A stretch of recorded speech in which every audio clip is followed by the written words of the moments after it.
এসো হে বৈশাখ এসো এসো, এসো হে বৈশাখ এসো এসো। পয়লা বৈশাখ মানেই প্রচুর খাওয়া দাওয়া, নতুন জামা কাপড় এবং সেই মিষ্টির প্যাকেট আর ক্যালেন্ডার। তবে এছাড়া প্রত্যেকটা বাড়িতেই কিন্তু এই দিনটাতে ভুরিভোজ হয়।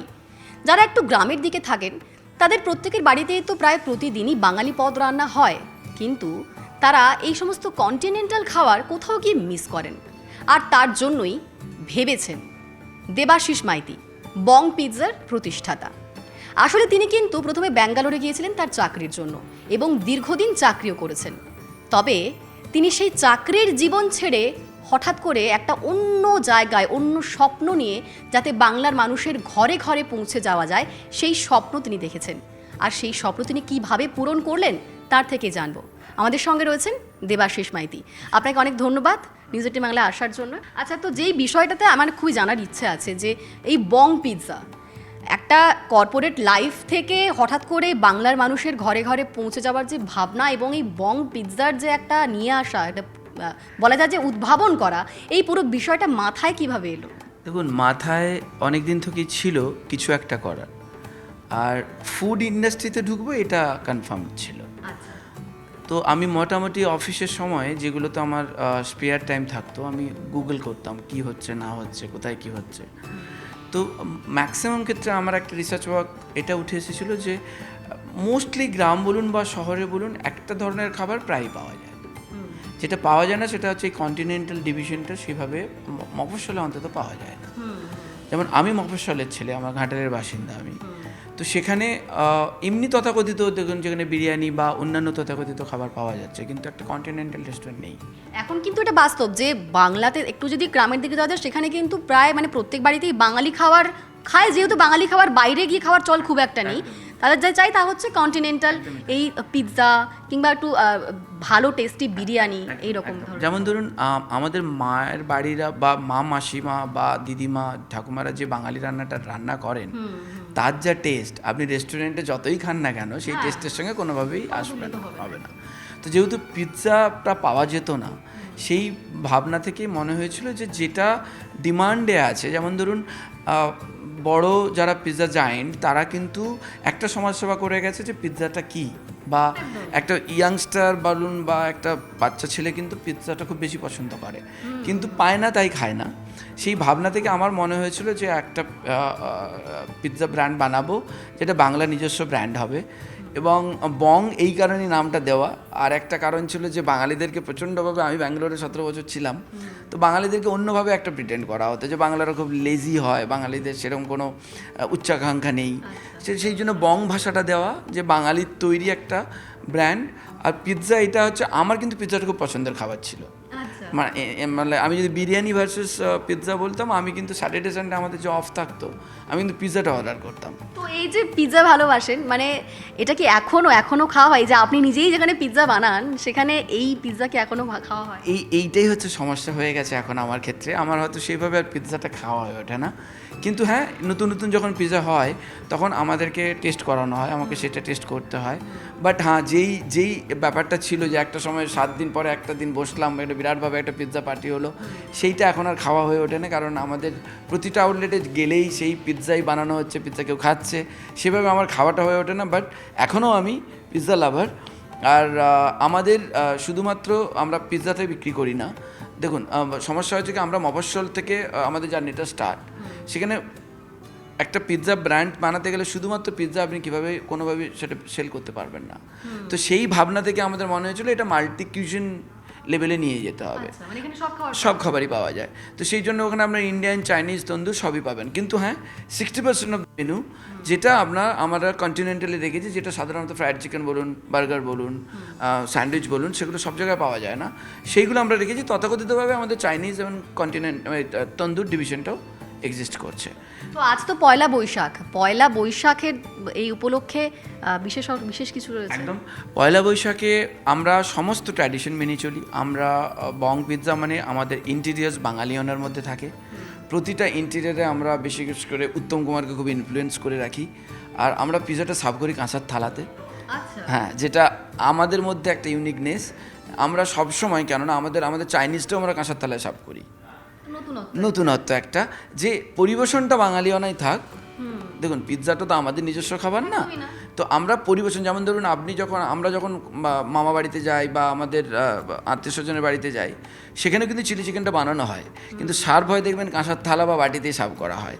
তো সেইভাবে সেই আতিথেয়তাটা বজায় রাখার জন্যই আমার মনে হয়েছিল যে বাঙালিয়ানায় আমরা পিৎজাটা সার্ভ করি, এবং ইন্টিরিয়ার্স আমাদের বাঙালিয়ানার মধ্যেই থাকে।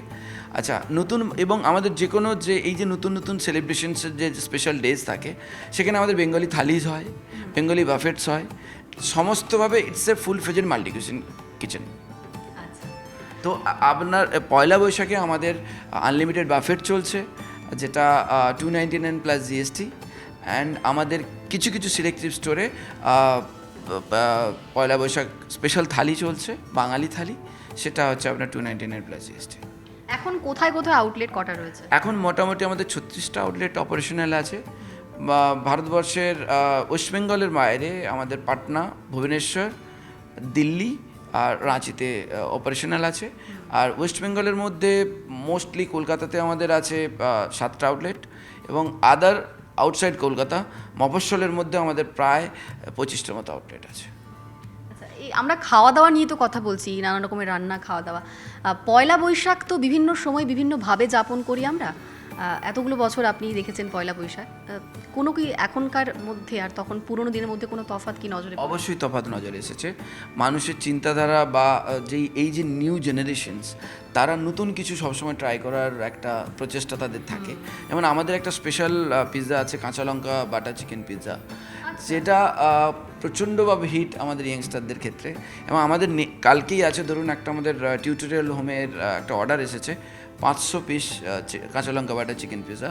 আপনি ভাবুন, যেটা আগে বাড়িতে মানুষ তথাকথিতভাবে বাঙালিয়ানা রান্না করে সেলিব্রেশনটা করতো, সেই সেলিব্রেশনটা কিন্তু এখন পিৎজা দিয়ে হচ্ছে।